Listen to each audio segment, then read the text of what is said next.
जय श्री कृष्णा, जय श्री राधे, जय श्री राम। प्रिय सज्जनों, यूट्यूब चैनल रमेश शुक्ला एनजीएच के माध्यम से आज सत्संग की पावन समय में हम अपने समय को सार्थक करते हुए सत्संग से जुड़ी हुई परात्पर प्रभु पराशक्ति से जुड़ी हुई मनुष्य जीवन के कल्याणकारी उद्धार के लिए कुछ उपदेशक वीडियो में आज पुनः हम और आप लोग पुनः आमने सामने हैं। प्रिय सज्जनों, मनुष्य को हमेशा सत्कर्म करना चाहिए और अपने में जो ज्ञान और बुद्धि है उस ज्ञान और बुद्धि का सदैव सदुपयोग करते रहना चाहिए।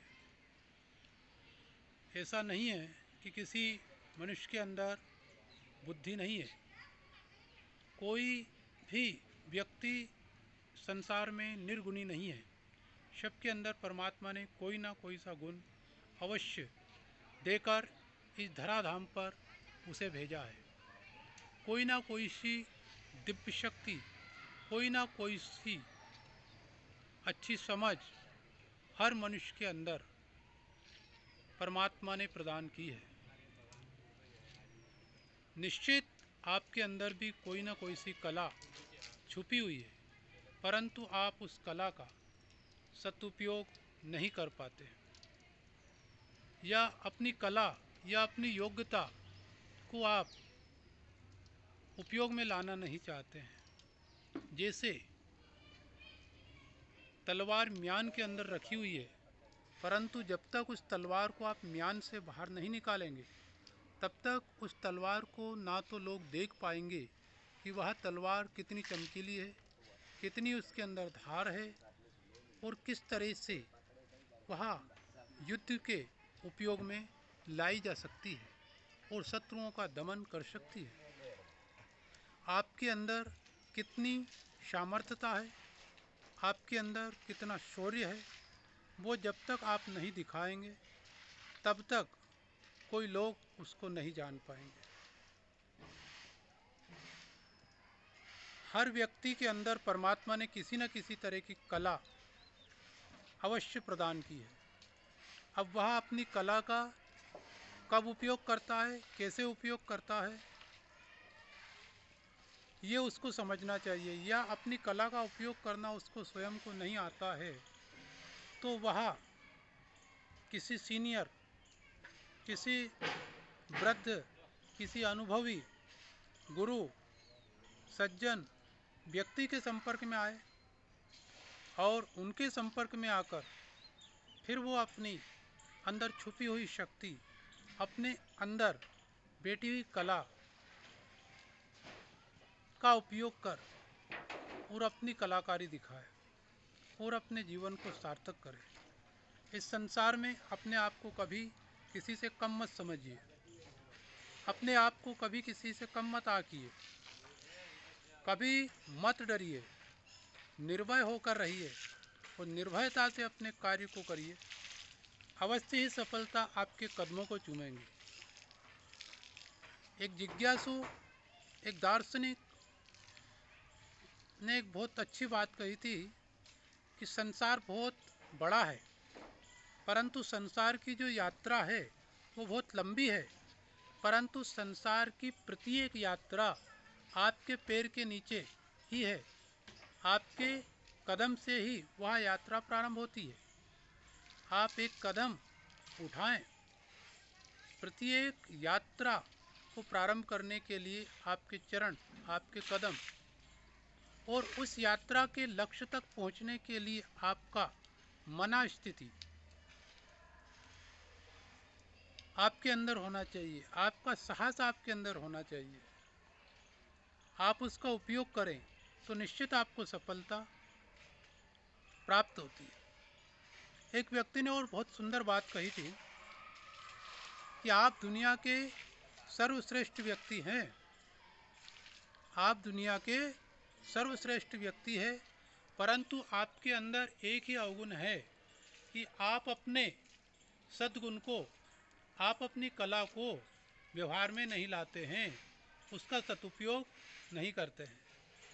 इसी कारण कई लोगों के पास पूर्व समय में हम देखते थे कि सोने चांदी हीरे जवाहरात जमी में ही गड़े रह गए और वो खुद भी कुछ समय बाद जमी में धराशायी हो गए।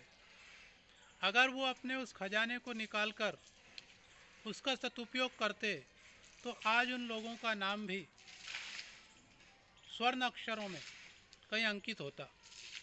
परंतु जो जमीन में गड़ा हुआ धन से उनको इतना मोह था कि उस मोह को ही लेकर वो यहाँ धराधाम से चले गए, परंतु उस धन का उन्होंने कभी भी सदुपयोग नहीं किया। आप अपने को कम नहीं आके, सबको अधिकार है अपनी कला को दिखाने का, अपने गुण को प्रदर्शित करने का। हो सकता है आपकी कला से ना जाने कितने लोगों का भला हो सकता है, आपके गुणों से ना जाने कितने लोग गुणवान बन सकते हैं, आपकी विद्या से ना जाने कितने लोग विद्वान बन सकते हैं। इसलिए आप अपनी कला, अपने गुण और अपनी विद्या और अपने धन का उपयोग अवश्य करें।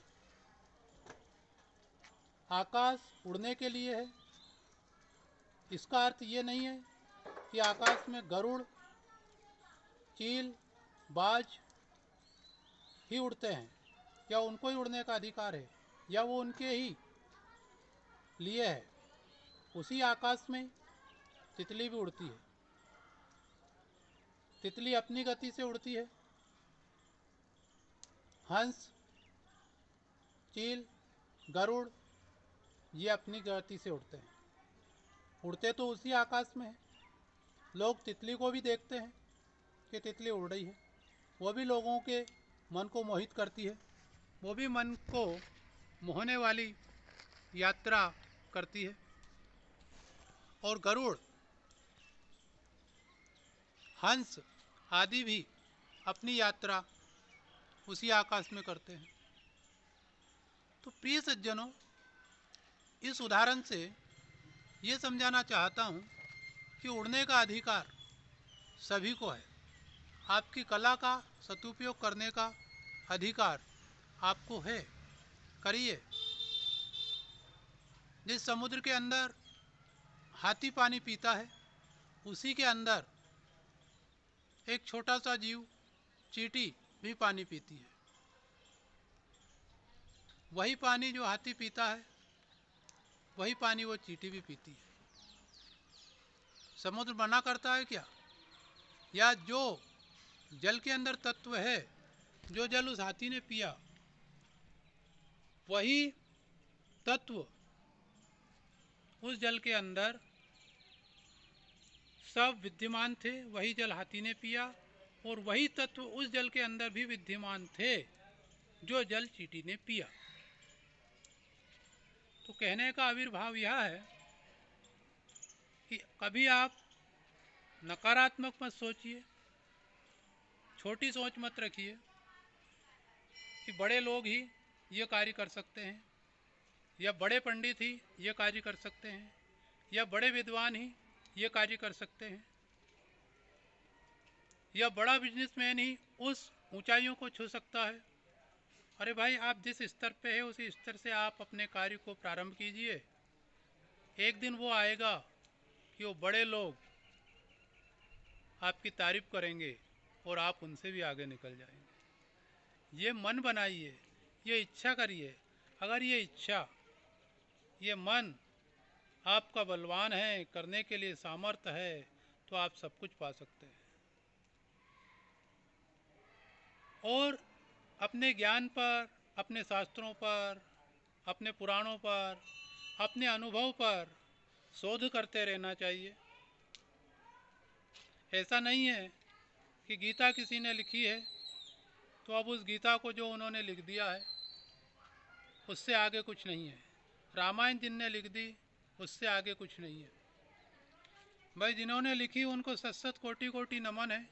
वो हमारे आदर्श है, पूजनीय है और पूजनीय रहेंगे। उनके हम समस्त विश्व ऋणी है, जिन्होंने ऐसे सत्शास्त्रों की रचना कर देश, समाज और विश्व को सद्मार्ग पे चलने का शुभ संदेश दिया है, शुभ शास्त्र हमारे को समर्पित किया है, उनका ऋण तो हम आजीवन भी नहीं पूर्ण कर सकते हैं, नहीं चुका सकते हैं।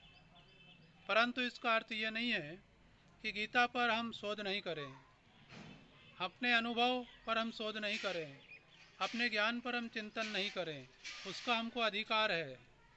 शायद हर पीढ़ी सीखने की, हर पीढ़ी को शायद सीखने की आवश्यकता है, और जो कुछ हम बोल रहे हों उससे आगे आने वाली पीढ़ी को कुछ सीखने को मिल जाए।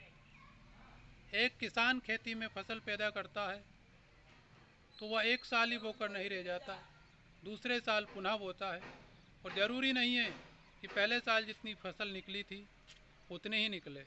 दूसरी बार उसकी मेहनत रंग लाती है और अधिक फसल भी वो उसमें पैदावार प्राप्त करता है। ज़मीन वही है, खेती वही है, किसान वही है, पर हर समय हर वर्ष अलग अलग पैदावार उसे प्राप्त होती रहती, अधिक पैदावार उसे प्राप्त होती रहती। हमारा अपना बच्चा अपना ही खून है, अपना ही अंश वंश है, पर वो हमसे कितना अलग है, वो हमसे कितना आगे पहुंच जाता है, क्योंकि हम उसे एक सकारात्मक ऊर्जा देते हैं। हम और हमारे शास्त्र उसे आगे बढ़ने के लिए प्रेरित करते हैं, तो हमारी संतान भी हमसे आगे बढ़ जाती है।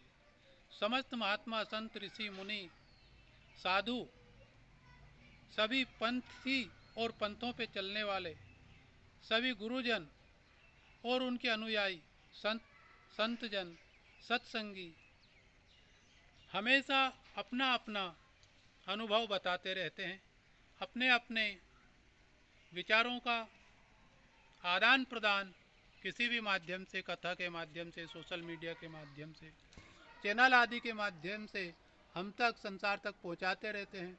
उससे हमें नए नए तरह का ज्ञान प्राप्त होता है और उससे हम नई नई ऊंचाइयों पर बढ़ते चले जाते हैं।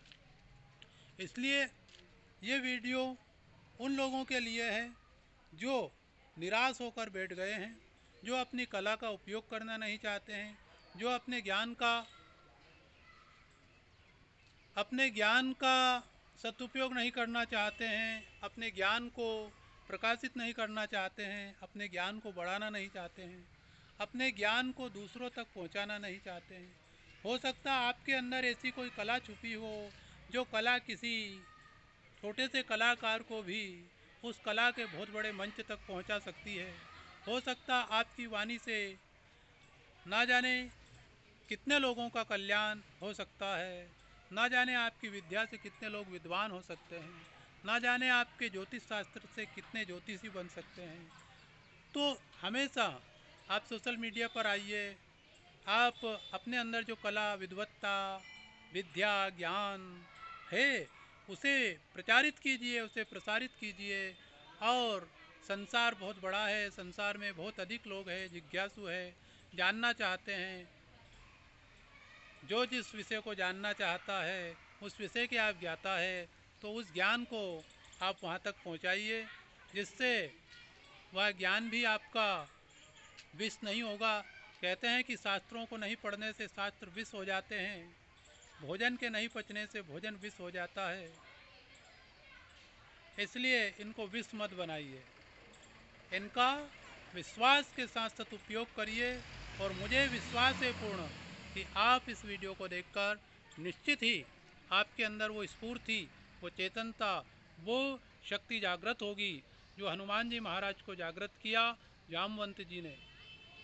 कि हनुमान जी, आप चुप साध कर क्यों बैठे हैं? आप तो पवन के पुत्र हैं, पवन के समान हैं, और राम काज करने के लिए ही इस धराधाम पर आपका अवतार हुआ है।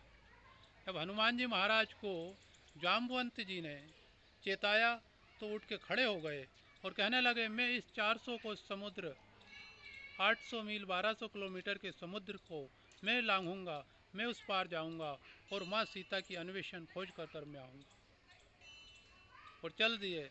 तो मैं जामवंत तो नहीं हूँ, परंतु एक सिद्धांत और एक दृष्टांत के माध्यम से आपको समझा रहा हूँ कि आप जो है अपनी शक्ति का सदुपयोग करिए और उसे सिद्ध करने के लिए मैं आपके साथ हूँ। मेरे सहयोग की आवश्यकता हो अवश्य सहयोग ले सकते हैं। चैनल पर आप नए हो तो चैनल को सब्सक्राइब करें, लाइक करें, कमेंट करें। जय श्री राधे, जय श्री राम।